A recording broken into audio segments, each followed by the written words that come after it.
Tere! Täna räägime keskaegsest talupojast. Talupoeg oli inimene, kes haris maad ja toitis kogu ühiskonda. Ta elas külas, töötas põllul ja pidi andma osa saagist nii isandale kui kirikule. Talupoja elu ei olnud kerge. Ta sõltus ilmast, saagist ja oma isandast. Mõnikord ei olnud tal isegi õigust oma kodust lahkuda. Talupoeg pidi tegema teotööd. See tähendab, et ta töötas ka isanda põllul.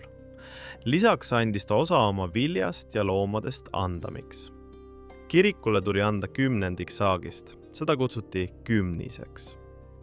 Mõnikord andis talupoeg kirikule ka vaha või raha, et oma hinge päästa. Talupoeg uskus nii Jumalasse kui loodusesse.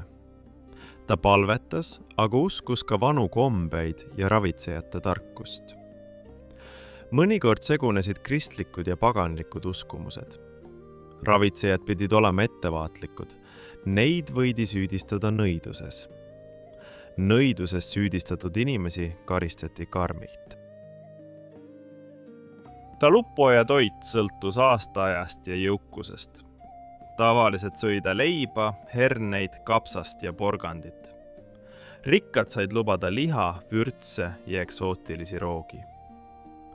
Kirikukalender määras, millal tohtis süüa liha. Paasto ajal söödi kala, isegi koprasaba, sest see meenutas kala. Keskajal peeti pidustusi kirikupühade ajal. Näiteks vastlapäeval korraldati karneval. Inimesed tantsisid, laulsid ja kandsid maske. Tallinnas valiti kevadel maikrahv. Ta pidi korraldama uhke pidusöögi.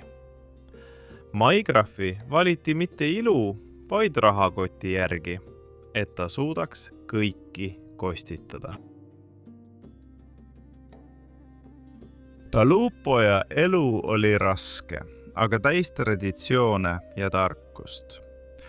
Tänu arhiividele ja muuseumidele saame teada, kuidas inimesed elasid. Iga vana dokument ja ese jutustab loo, nagu ajamasin, mis viib meid minevikku. Ajalugu aitab meil mõista, kust me tuleme ja kes me oleme.